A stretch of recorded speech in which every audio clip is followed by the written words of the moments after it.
is the Miller Lite Cowboys Hour, Supported by Albertsons. and brought to you by Miller Lite, the only beer of the Cowboys. It's Miller time. Albertsons and Tom Thumb, the official supermarket and pharmacy of the Dallas Cowboys. Lucchese, the official bootmaker of the Dallas Cowboys. Blockchain.com, trusted by millions, trusted by America's team. And by Omni. Omni Hotels and Resorts, the official hotel of the Dallas Cowboys. It's Victory Monday! now your hosts, Haley Sutton and Brad Sham. And welcome, and it is Victory Monday. It is. It is Victory Monday.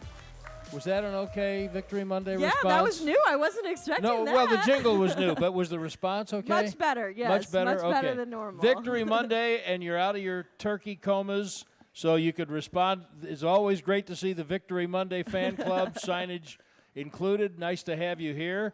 And before I forget, we will be here at Cane Rosso for 2 more weeks, 2 more shows after tonight, and then we move across the street and upstairs, but we get ahead of ourselves. We play 1 game at a time. We do 1 show at a time. And this one, I'm so happy that our guest is the Cowboys' outstanding safety, Malik Hooker. Thank you very much for coming out and being with us. Man, thank you for having me. Thank you for having me. That, you know, I have said, I don't know how many times over the years, my favorite part of doing this show is the opportunity to make you guys become 3-dimensional. Yeah. You're not just numbers with cages on your heads. You're actual human beings who have personalities, and yours is so great. And but people haven't really, I don't feel like, had a chance to really get to know you very much since you've been here, because you know, we were still in semi-COVID last year, and one thing and another, but here we are.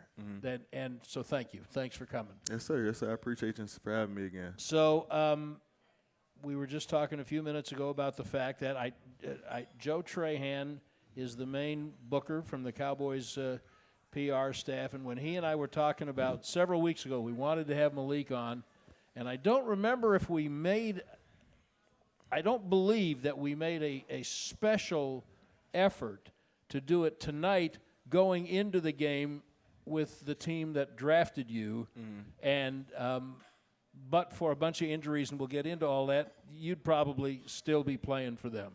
So the first obvious question is, what will that feel like, playing your old team? For me, it's a bittersweet moment. Obviously, I'm going to come across a lot of the guys that I played with, and, you know, a lot of the coaches that I was there with. So, you know, it's going to be a bittersweet moment, but I'm looking forward to it. It's a crucial part of the season right now. I mean, a lot of people don't know December is when, you know, a lot of the best ball gets played. So, looking forward to taking our best foot forward going forward the second half of the season. The years you were in Indy, how many of those years were you playoff contenders? I think we was playoff contenders 2 of those years. First year was without Andrew Luck, and then one of the years was when he first came back that last year he played. So you can maybe tell people, what's it like for a player? You know, for fans, if the year's not going the way they want it to go, then, okay, they write something nasty on Twitter and they call and curse somebody on the radio, and then they go do Christmas shopping. For players, it's a whole different deal. And I'd like you to tell folks what it is like going into December when you are in major playoff contention. What's that feel like? It feels like your schedule, honestly, it's just like real backed up because, you know, you got to do a lot of like the family time, a lot of Christmas shopping. And, you know, around that time, that's when a lot of the family wants to see you, obviously, for the holidays. So you got to try to fit that in while still maintaining, trying to do your studying and your game plan and everything that you normally do on a routine week while, you know, like I said, doing that throughout the Christmas shopping and stuff as well. So sometimes it gets a little, you know, mind-boggling and stuff like that, but – you know, that's what we're professional for. You know, like I said, I've been doing it for a good amount of years for me to kind of know what my routine is around this time of year. And what is that? So for me, like I said, well, now it's a little different now because I had a baby girl last year. So normally for me, though, I appreciate it. Thank you. He really didn't do any of the work, but that's fine. I didn't do none of the work. Yeah. But so around this time, like I said, I like to you know, kind of just reach out to a lot of the relatives because once season hits, you don't talk to a lot of your family members as much as you would like to, you know, and that's a a crucial thing for a lot of the guys because we don't get much time off, especially when you're playoff contenders. Obviously, everybody knows the season ends around February for, the Super Bowl and everything. So you only get like 3 or 4 months when the season's over for you to kind of get your free time, your breath, fresh air, and your vacation time as well. So it's kind of like you got to honestly kind of have like a team behind the scenes that kind of helps you, plan that stuff out. Like I have a great financial and business team that kind of helps me, know when I'm going to be free with trips that we're going to take as far as my daughter and my ladies' time with trips I'm going to take for myself. I also just will visit them and do for back home and stuff because I got to still go back home and see my mother and stuff as well. So that's kind of how it goes for a lot of the guys. By the way, we welcome those of you listening anywhere on the Cowboys radio network. Always especially happy to see those of you who have come out tonight to Cane Rosso to be with us live. And wherever you're listening around the Cowboys radio network and wherever and whenever you're streaming on DallasCowboys.com, look in the little box and wave to the people, Malik. How y'all doing? Yeah, there they are on Cowboys.com. So let's talk about the thing that Cowboy fans are really kind of fired up about, looking forward to, and that's the way your defense has played, is playing, and what specific challenges. I think every single team you have left is a threat to run for 500 yards in the first half. I mean, that's just how they're all built. How do you take the pulse of your defense right now for me? So right now, for us, we're kind of, like I said, based off of, you've seen the game where we gave up a lot of rushing yards against Green Bay and everything. We kind of knew after that week that, that was a big emphasis for us going in the second half of the season because obviously we play, I think, Jonathan Taylor, Derrick Henry, Damian Pierce. So there's a lot of, obviously, big-time running backs that we play, see coming up down the road. And we know that the run game was going to be an emphasis for us. And, obviously we're still working through the little stuff that we got to fix and, scrape out. But right now that's just the main emphasis for us. Once we knock out the run game, I feel like, you just know what we got on third down as far as pass rushers, that those guys make a lot of the stuff for the secondary on the back end easy. So we just got to nail out the run game, and I feel like everything else from there will take care of itself. What's the key? Sorry, real quick, Brett. What's the key in being successful in the run defense? Because we've, it's against the Vikings, it was really special because you guys were up so much. So when it comes from a defensive standpoint, what's the key to stopping the run? As simple as it sounds for a lot, the Yankees are going to say the same thing. As simple as it sounds, it's just about, doing your job, because everybody in that point of the game, when it's a run game, it's schemed out schematically for each guy to have a certain gap that they got to fit and fit it a certain way for another guy to be able to fit off of it. So it's just honestly about just doing your job. So if it takes one thing as if somebody gets over, reached or something like that on a play where a guy's supposed to fit, then it's knocking off 3 of the other guys that's supposed to be fitting behind it. And people don't see that because it just looks like, the guys are slow. But that one mistake from the D tackle or whoever it may be can, slow a lot of the stuff down on the defensive end. Well, that's the thing I love most about football. Any other sport, you were a basketball player. If you let me guess, point guard. I played. I'm not tall, but I played 1 through 5. Oh, of course you did. Of course you did. So, in basketball, at most levels, if you've got a really good big man, whether he's a 4 or a 5, and a really good point guard, you can compete. You may not win a championship, but you can compete. And if you've got 3 pitchers in baseball, you can win. But in this sport, you can have 10 guys do their job perfect, and one guy do what you just said, and the play doesn't work. And the play doesn't work. Right? And so the thing that's amazing to me is the way you guys communicate, and it seems like it's even better than it was last year. Is that correct? Yeah, it's definitely 1,000 times better just because everybody kind of knows what everybody's strengths is, what the weaknesses is, and it kind of makes it easier for you to, I guess, anticipate what the guy's going to do as far as on our side of the ball because I know for a fact that Donovan Wilson, he's going to run to the ball and he's going to make, plays and fill up a lot of the plays that guys might mess up or I might mess up myself included. So it's just certain stuff that once you play with each other and even off the field camaraderie that you talk to these guys for so long that you kind of know, you get a feel for things that you can kind of get away with and you guys can kind of work on with and things that you can't. So going off of that, Dan Quinn has spoken a lot about the chemistry that you guys have. It's from the very beginning up until now, and I mean, it's kind of rare to have that chemistry off the top, kind of like you have, but what's the key in developing that as the season goes, or knowing what Dono's going to do in those situations like you just talked about? Honestly, it's about seeing him do his job week in and week out.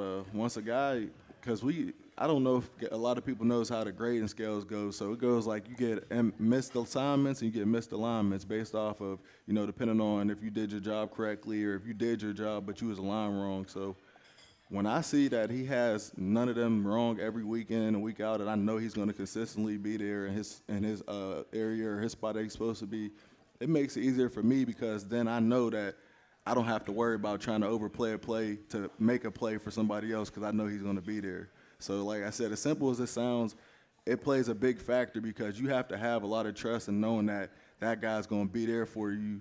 Like say if Anthony Brown knows I have inside help, he has to be really willing to trust to know that he can give the post up because I'm going to be there. So that just makes it a lot easier for us on that end, and that communication and camaraderie helps that. J-Ron Curse talked when we had him as a guest on here. He talked about how you and Donovan and himself were the three-headed monster. How have you guys kind of developed, I guess, in that mantra or kind of embraced that nickname? I honestly say just based off our different types of play styles. Obviously, JK, he's he's a lot bigger than us two. He's 6'4", and he's able to cover. And, does he think he's a linebacker? He might. He might a little like bit right now.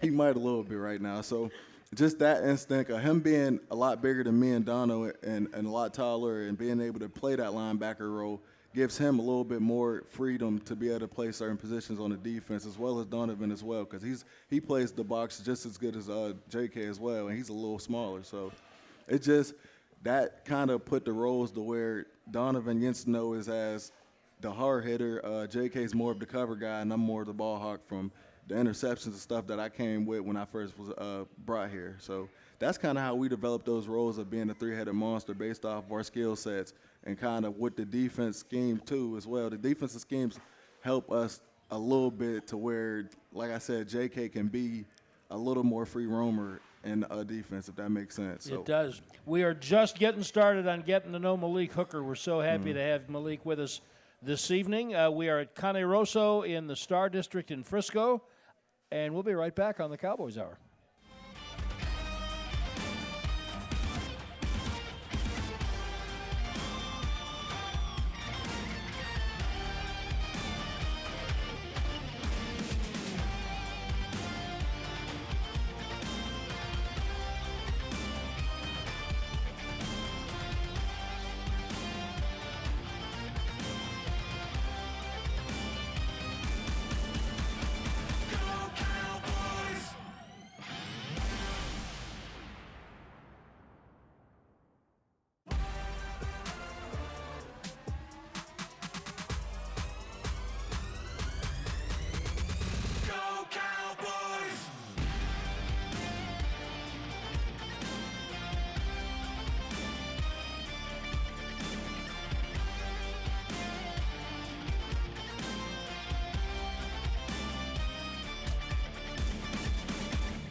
to the Miller Lite Cowboys Hour, supported by Albertsons.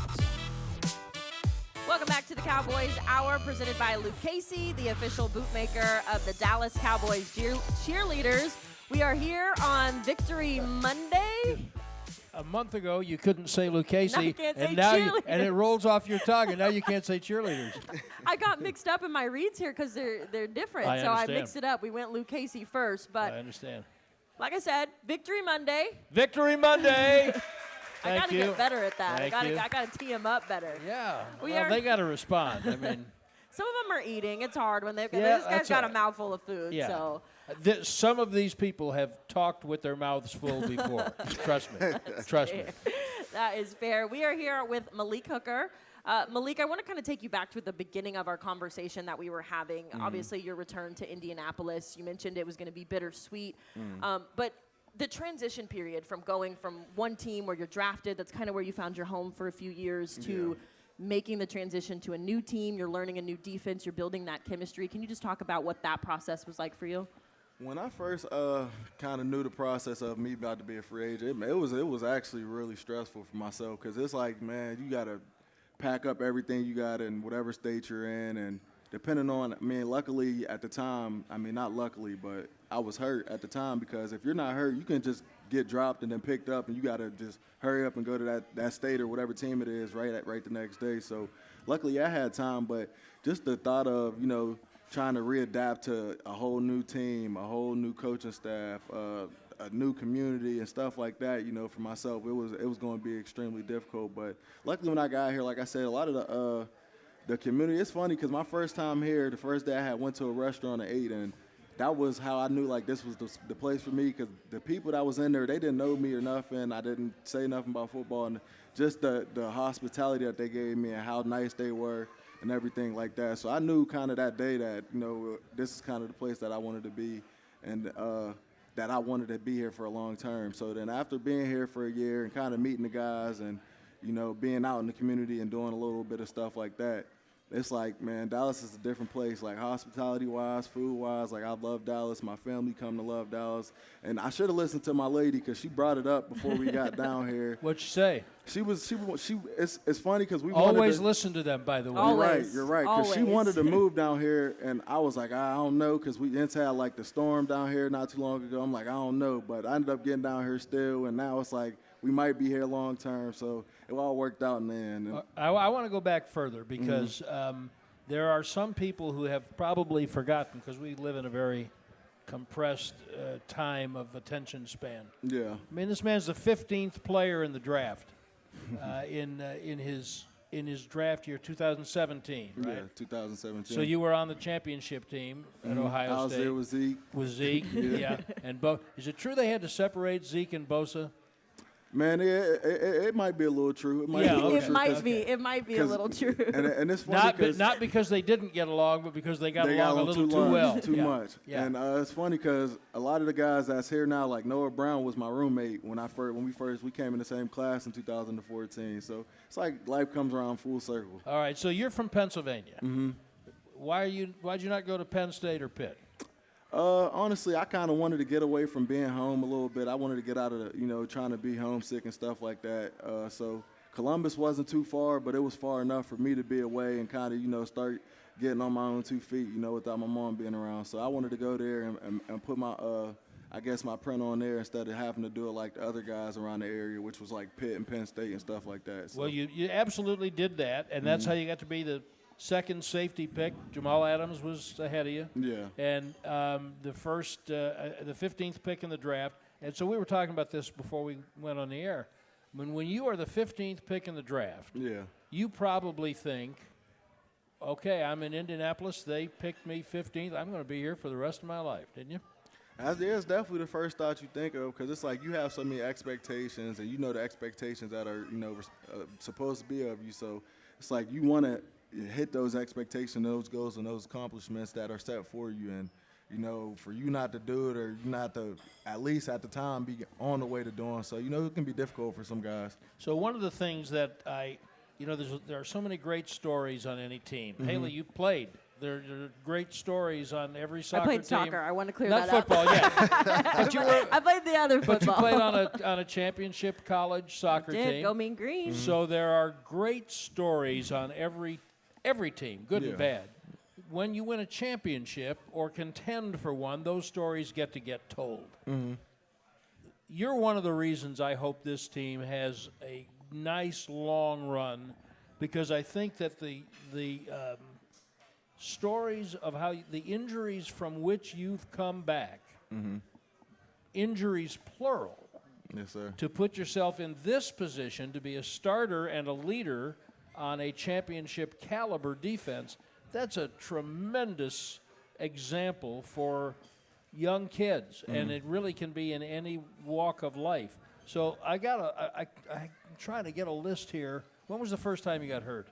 I came out for the draft with a torn labrum in my hip, and I had a bilateral sports hernia as well. Did you know it at the time, or did you find that at the combine? No, I found it out a little bit after the season because I played my last 3 college games with that, and I thought it was just like a growing strain, and I ended up having to get scans after the season and ended up finding out that that's what I was diagnosed. I mean, obviously what I had. So once I figured that out, I ended up having a surgery, came out, had a good first half of the year. Starting off my rookie year, I had like 3 interceptions in the game, a couple games back to back, and it was the 7th game of the season. I want to say like before halftime, I ended up getting hit in my knee and tore my ACL and my MCL. So that was my first one. So I want to go back for a second, because until I always thought the labrum was in the shoulder. You have 2. You learn a lot about the You have body. 2. You got it in your shoulders and in your hips. And I didn't They're know that. similar sockets. They are, but I didn't know that the one in the hip was called a labrum until Tyrone Crawford, who was a tremendous player here and really tough, tore the labrum in his hip, tried to play with it. Man. And so that's hard. How did you play even a game with that? You just got to try to rehab it, honestly, and a lot of ibuprofen. It was like rehabbing a lot of ibuprofen, because it was like the pain wasn't really something that was tolerable for a lot of people. So I was just like, man, I got to make these last 3 games, because, you seen the game last week, Ohio State and then team up north. It's like, man, I got to play in this game. See, he can't even say it. team up north. They won't even say the name of I can't. I definitely can't say that after Saturday. But it was like I had to play in that game, and it was the last game of the season, so I had to fight through that, and I ended up making it, and still, luckily and thankfully, was able to be drafted, the 15th pick of the draft. So the knee injury was in Indianapolis in your rookie year? I had a knee injury on both knees. I had a ACL and MCL on my right knee, and then I had a meniscus in 2019 on my left knee. And you rehabbed that, and when did you tear your Achilles? I tore my Achilles in 2020. I came right back from, I want to say, my meniscus not too long after, and literally took like 2 back pedals and just tore my Achilles. That's how that ended up happening. But I did that in 2020. So you understand that when you and it just kind of rolls off your tongue like, I backed into my garage. Right. Just took a couple steps. The fact that you are playing professional football at the extremely high level you're playing it, with that list of injuries just within the last 3 or 4 years, Yes, sir. to me, it's a tremendous testament to your determination and your work ethic. What do you think about it when you look back at it? Honestly, I look back at it and I just think, like, man, it was just hunger. Like, I knew what I was capable of. I knew the talents and, the gifts that I was blessed with. And I wanted to show everybody else that. So it was like every time that something like that had happened, it was like, all right, well, now they really don't believe I'm finna come back from this injury, so now I got to fight back twice as hard to get back from that. And, it wasn't just necessarily that. I had a great support team as well behind that.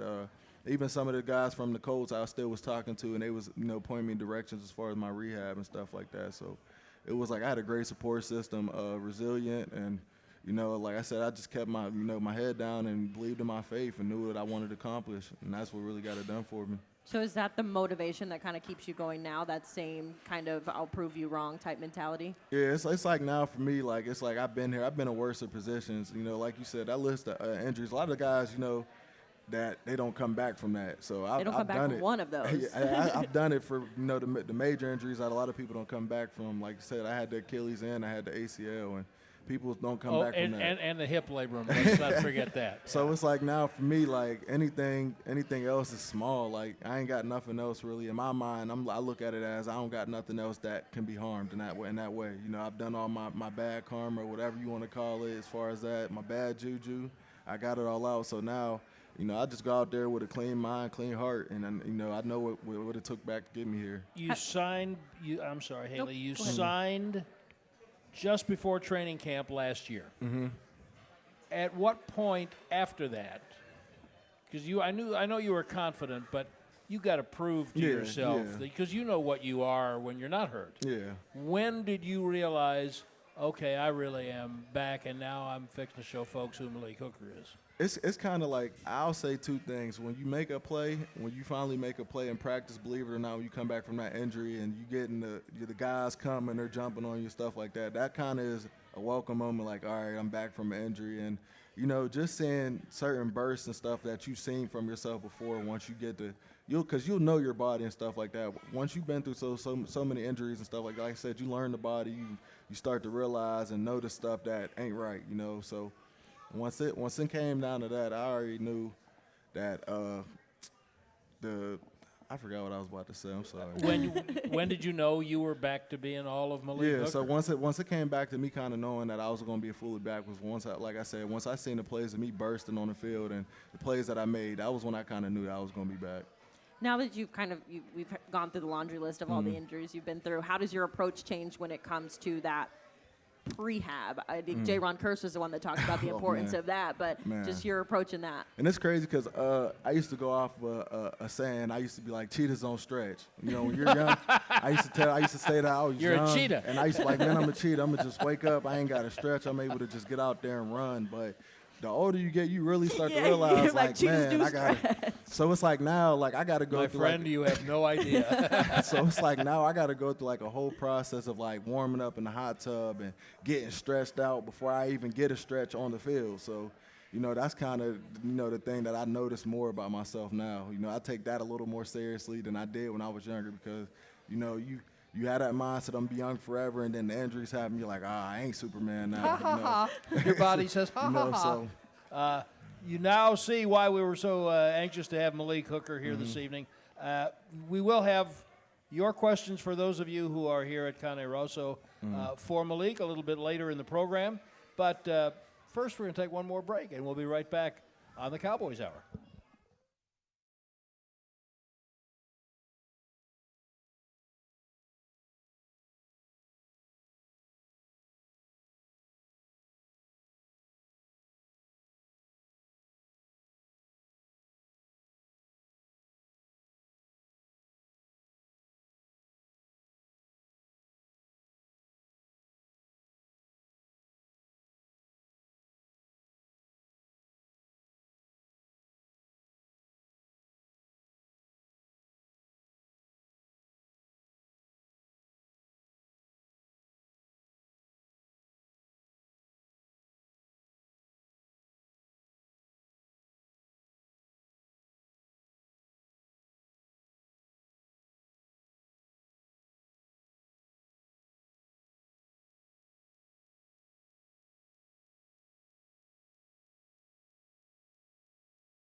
to the Miller Lite Cowboys Hour, supported by Albertsons.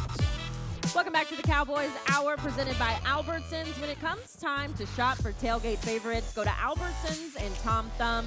Get 10% off your groceries every time Dallas Cowboys game day when you wear your Cowboys jersey. Albertsons and Tom Thumb, the official supermarket and pharmacy of the Dallas Cowboys. I'm glad they brought that music down. I feel like I was shouting that. Wear your Cowboys jerseys to Albertsons. Well, I think that's the idea.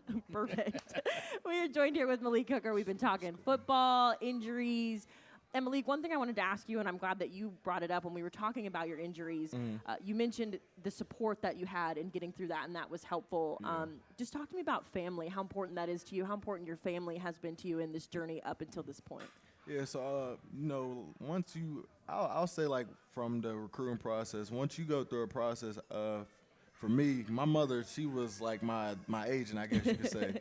And my mom, she's a basketball fan, so she didn't really know that much about football, so she had to do a lot of like researching and studying and really to understand the game to kind of provide the stuff that we needed at the time for me to get to where I wanted to be as far as the NFL and stuff like that. So when we got to the NFL, we already kind of been through the process of eliminating, the people that, we felt like wasn't around and the people that come around once you end up making money and stuff like that. So that kind of helped me a lot through that process because of the fact of I already knew who I was able to trust. The team, I already had my solidified, team for me in my background, and it's funny because my team. When I say my team, it's my siblings. I got two older sisters. My older sister, she's like you might as well say my business manager. You might as well say, and my middle sister, and then I got two younger brothers, and. With whatever decision I make, we in a group chat and we talk about stuff like that. So that was more so the support that I needed and stuff like that, just keeping my mind off of, going to that deep place. Because once you have something significant like that happen, you can tend to get into a deep place. And, like you said, we was just talking about some guys might have, retired or stopped playing after that. But luckily, they kept giving me that motivation, that keep pushing it, and that mindset that they knew that I can do it more than I could myself, and that's all somebody most of the time needs. What do they do for a living, your siblings? My siblings, so my older sister, she works at a school with kids. Well, not my older sister, my middle sister. My older sister, she's kind of like I said, she's all around. You might as well say my businessman because she helps a lot of stuff for me on the side too as well. So my mom, she's a teacher as well. My youngest brother, he's more like he works like a nursing home. And then my youngest brother right now, he transferred to YSU. He's playing football there right now. Wow. Yeah, I already knew I did not want to mess with your mother or your sister, but so much respect for them. So during the break, I asked Malik if after the Achilles that ends a huge percentage of the careers of any athlete who has that injury. Yeah. You had it after the ACL and the MCL and the labrum and the... And a lot of guys would have said, okay, God, I hear you. I'm listening. And you said, no, I've got one more in me. I got more fight in me. And like I said, it's back to my mom and them. Like, they was more so of when I say I got one more, they was like, man, you got this. You can shake back from this so you can make, be the player that you want to be. So when I say I got one more in me, I was like, man, if something significant like that would have happened again after that, then maybe I probably might have. But the fact that, my mother and them was able to give me them words of encouragement and believe in myself, like I said, at that time, it was a dark spot for me as far as, dealing with the injury. So for them to have that light and, just, you got this, and then on top of seeing the progression at the time, that's what kind of helped me get through that. But have y'all always been tight? Yeah, we always been tight because, like I said, it's always been me and my siblings all under the same household and everything. So we always been real close knitted families from since we was young. Because it's family, they can be supportive and say, you've got this. We know who you are. We believe in you. And you could say, yeah, I love y'all, but this is my body that I'm in over here, and you don't know what this feels like. Yeah, but that's my why. Like I said, my family, that's my why. That's why, a lot of the stuff that I fought through, that was what was helping me get through that. Because I know, once they put that, belief in me and they're who I'm doing it for, why wouldn't I get out there and try, give it another shot? That's how I looked at it. Why wouldn't I not? Another layer to that you just talked about earlier as well, your new baby girl. How has that shifted your mindset or focus as far as fatherhood? Oh, man. let's say this. First off, I forgot about the part of Planned Parenthood that you gotta teach the kids how to use the bathroom. I forgot about that part. Yes, yes, you do. Why, yes, you do. So right now, just to update, my daughter, she's 17 months right now. So, she's right now in the phase of where we're trying to teach her how to use the potty, and it's fun and it's a process as well. So fatherhood for me right now, man, it's actually what makes games like the Green Bay game a lot easier to take, because you go home and you go home and you put these young human beings in your arms, and you're like, man, this is really a younger me, a little me. So that's why I'll say fatherhood, man, it's everything for me right now. It's keeping a smile on my face even when days feel long, or things like that. So I couldn't be more thankful than having my baby girl. The great thing about them is for a few more years you've got this, where when you come in, they don't know if you won or lost or care. Yeah. All they know is daddy's home. And that's another thing, too, because, right now she just smiles. So when she get older, I feel like she's going to be an athlete and stuff. And, based off of how me and her mothers were real competitive, so she might, get the trash talking if I lose down the road. So no, I would say that based on everything you've said about all of your family, that you might have until she's about 7 before you come in the door and she says, Dad, what were you thinking on that cover? That's what I was going to say. She's going to have her notepad out. We're going to have to go through the film at that point, because if she get on me like that, I'm going to have to correct my mistakes and let her know I did it. So. I love getting to talk to you guys. I think every single guy who we've had on Cowboys Hour, and then guests that I've had on First and 10 as well, have all been fathers. And it's so, my favorite part of asking that question is just seeing the way you guys immediately light up any chance you get to talk about your baby. I think most of you guys, except Michael has a little boy, but everyone else who I've talked to, I think, has little girls. Man, I was about to say, it's a lot. It's a lot of girls. There was a lot of girls. I want to say for the last 2 years, there's been a lot of girls on the team. So, it's been special for a lot of guys, because now we can really relate and, go in there, have our funny stories about our kids as well. So, do y'all share stories with each other about it? Man, we talk about that all the time, because it's funny, because, for us right now, we're not used to having the kids a lot like that, because, depending on how old your kid is, like my daughter goes to school and everything in the morning, and she comes home in the afternoon. And by that point, I'm just now getting home from work, and she has a bedtime and everything. So when I come home, it's like I got to try to hurry up and get all my fun and stuff in that little short of time before both our bedtimes, because we both got to get up early the next day. So it's like you just appreciate stuff like that in that little process and stuff like that. So does she know yet that it's Christmas time and all that stuff? I think she kind of knows something special is going on, because my daughter, like, she realizes and notices a lot of stuff that I wouldn't think she would at this age. So I think she knows that it's like a holiday, because she keeps asking for a lot of candy. I think she got the wrong one, but I think she knows it's a holiday going on. But, we'll start putting up the Christmas decorations and, the Christmas movies and everything, and start showing her that, that Christmas spirit.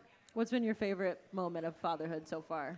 I honestly say when I had her. When I first had her, they let me, go through the whole process. I don't even think I needed a doctor. They let me put the robe Again, on let me and do point everything. out, you didn't do any of the work. No, I did everything this time, honestly. Like, they let me, I literally hand-delivered my daughter and everything I was the first one to touch her and everything. So I made you were the second one to touch her.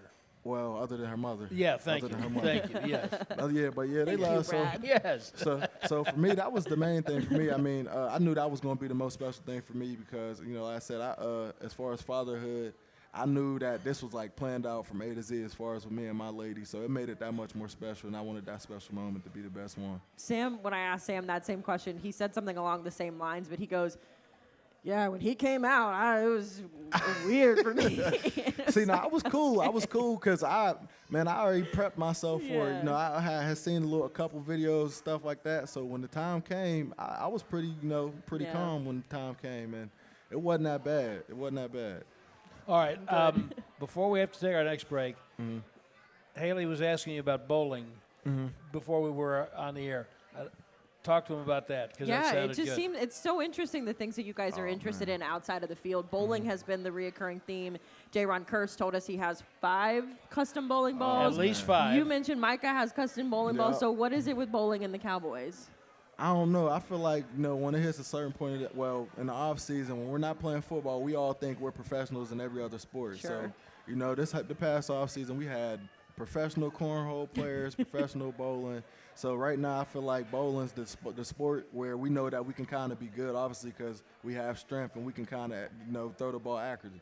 So this offseason we went bowling, and Micah, he brought his own ball. JK brought his own ball and everything. So we're definitely going to have to get another session, because I feel like without my own ball, I'm better than those guys. So we're definitely going to have to get our own session. So now you have to get your own bowling ball, and then all of y'all are going to have to. If it gets to that point where I feel like they're looking too good for me as far as throwing the ball and everything, I'm gonna definitely have to get my own ball, because I don't like losing. And I know they ain't going to want to lose in that either, because you losing something like that, they talk about that for the rest of the year. You don't hear the end of it until you win, so I can't let that happen. Malik Hooker's our guest this evening on the Cowboys Hour. We are at Cane Rosso in Frisco, the Star District. Your questions for Malik when we come back.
To the Miller Lite Cowboys Hour, supported by Albertsons.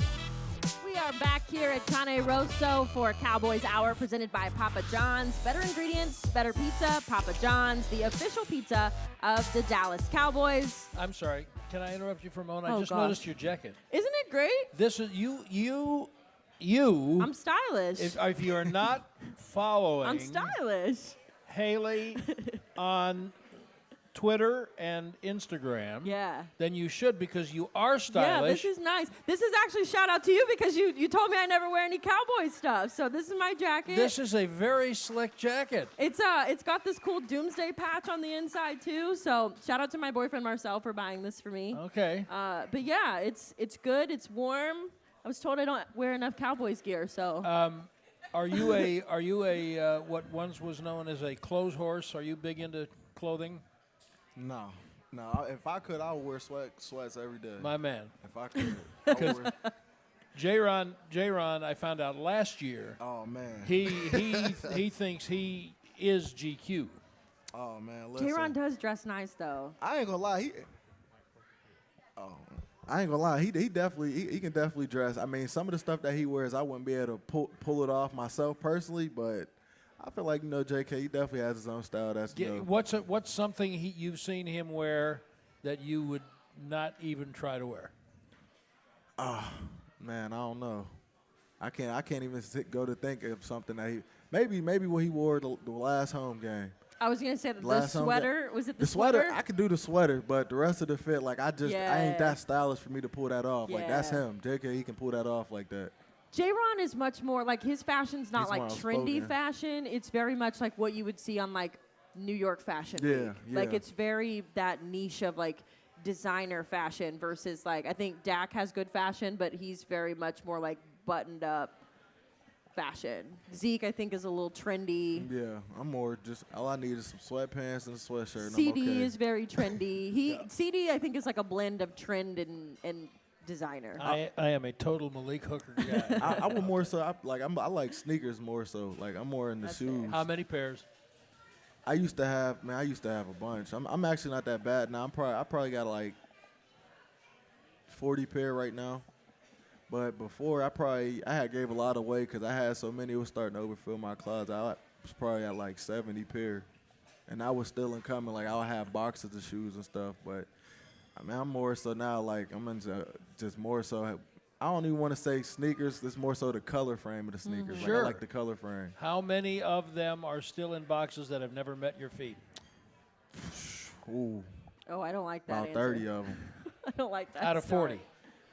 I'm not even gonna lie to you, about 30 out of 40. Like cause you figure my routine, I don't really do nothing outside of my routine. Like I got the same routine, even in the off season. Like I'll go work out. After my workout, I do family time, and then I like to just be around the house. Like I'm real laid back. I like being in my own space, stuff like that. I would have more questions along this line for you, except that I know my own habits, and I have no room to ask you anything. These are good. No, These are good. No. I collect other things. Yeah. Yeah. How many pens do you think a human being can use at one time? I use a lot of pens. Yeah. So probably not as many as you. I but like do. I like fine writing instruments. I have way too many. That's fair. You want to know what's funny? That's not a strange thing though, cause I catch myself like that too. Like I like utensils that kind of have like a real neat writing to it too, like They pen. flow. Yeah. And then if it's something in the craftsmanship and what it's made of and all of that, it almost becomes an accessory. yeah. Talking about pens. Hey. All right, we've got Cowboy fans with questions for Malik Hooker. Good evening, Malik. My name is Rambo. Hey, how you doing, brother? How you doing tonight? Doing great, thank you. Yes, sir. So the NFC East race is very, very tight right now. And I think I could speak for a lot of the Cowboy Nation fan base, but we're all holding our breath, waiting for Philly to hit a slump. I know we were cheering. You're running on- out of calendar, Rambo. Right. We're cheering for Aaron Rodgers last night. So last night, were you an Aaron Rodgers or Jalen Hurts fan? Man, I honestly didn't even watch it. Honestly, man, at the time the game was going on, I think I was putting baby girl to bed. But I mean, if I had to pick, I would have been an Aaron Rodgers fan for sure. I'd have been an Aaron Rodgers fan for sure because we need that, and then they got to see us again the second half of the season. What's up, Malik? My name is Corey. My question is, what's the difference between year one and year two just being on the Dan Quinn system, not only for you as well as the team? And do you think you got a little motivation on Sunday facing your old team Sunday night? Yeah, I'll say the comfortability. Like I told them earlier, once you get to being in the building and knowing the characteristics of a lot of the guys that you're working with, and building that camaraderie and that comfortability with those guys, you start to be able to come out on the field and, like I said, do stuff that you normally a lot of guys wouldn't be able to do, just for the simple fact of we have a great defense here, we have a great team here, and we got a lot of great athletes here as far as that. So that takes away a lot of the stuff that other guys wouldn't be able to do. So I feel like going into Sunday though, I'm just looking forward to playing, man. I'm not looking forward as no other team. It's just I want to be 1-0 and just keep this thing going.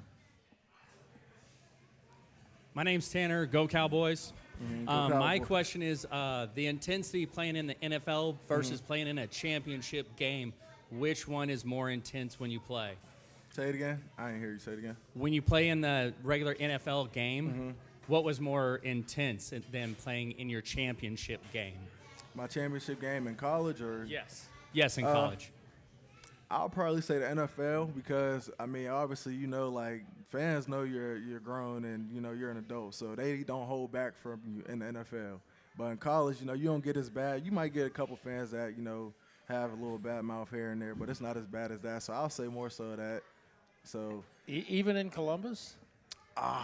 yeah. I mean, luckily I started off on the right foot, so they loved me and I ain't have to deal with that. But I mean, it can get pretty ugly in Columbus too, man. If you're not winning. That championship game, correct me if I'm wrong, was at AT&T Stadium. AT&T Stadium. What did you think of it then when you went in there with Ohio State for that championship game? When I went there, man, I was so shocked then because it's like when you walk into there, it's so bright and, you know, you hear about, you know, America's team and you get in there and you see it and it's like, man, this is what I see on TV all the time. And, you know, you start thinking about the people that played on that stadium and then you finally go there, man. It's just like a dream come true, man. It's something that's unexplainable and, I mean, at the time, I wasn't playing, so I got to fully cherish and, you know, and take that whole moment in, you know, so it was just as beautiful as it was then and it is now. So. And how do you feel about it now that that's your office now? Man, like I said, now, like, it's still surreal to me to be able to, like I said, call myself a Dallas Cowboy because, you know, I coming from another team, it's not like it's too much different as far as how things are ran, but just the buildings, it's not all the same. So, you know, we're very, you know, thankful here and very blessed to be able to walk in this building here because it's beautiful. And like I said, even just this outside of here is very nice. So Yeah, but which, by the way, an excellent point. Any of you listening who have an opportunity to during the Christmas season, what they do here at the Star is in the whole Star District, it's just magnificent. I mean, it's just gorgeous. In fact, I just turned around and looked and realized that on the big screen on the Ford Center, we're on there, and I we are. Yes, Wow. I almost fainted when I saw myself. That I'm big, but that's Good too to big. know. Yeah, it's beautiful. You really need to come out, bring the kids, bring the family. It's just beautiful here. Hi, guys. I'm super honored to be here. I'm actually visiting you guys from Oxnard, California. Oh man, we love Oxnard. appreciate you. I do too. That's why I live there, and I'm super stoked when you guys come and visit us over there. Have great practices, and the fan interaction is always amazing. It's how I became a Cowboy fan in 1980. Actually, was through practice. My dad's a Raiders fan. Is All what right. it is. Hey, it's okay. It's okay. It's like, So go ahead. excited to be here. How does it feel to wear number 28 for the Dallas Cowboys? It's funny because when I first knew that I was coming here and I was told that I was getting a number, I'm like, man, I don't know if I want all the backlash from this number because, you know, everybody in Dallas Cowboys Nation know this is a special number, it's a unique number, and it's a number that I feel like, you know, should be retired. So when I first came here, I honestly didn't want the number, you know, but at the same time, when I was putting it, it was like, man, the standard's high, and it's like I want to uphold the standard as much as I can, and hopefully, man, he's proud of how good I played for him so far. Do you know Darren Woodson? No, Have I you don't met know him. I mean, I don't know him personally, but just have you met him? No, not yet. Woody. I'm fixing to text him right now. That's just wrong Yeah, because he was a second-round pick. Oh, he done a lot better than me, man. I'm just hoping I'm upholding the jersey. I'm Yeah. just hoping I'm Okay. upholding the jersey That's for a him. photo op waiting to happen. Darren Woodson and Malik Hooker right now. Okay, so we've got about a minute left. Beginning of the year, Dak gets hurt. You guys are phenomenal, and I think it allowed Cooper Rush to have the success that he had, and he was great. He did, and we've had Cooper here. How is it different for you guys in the month since Dak's been back?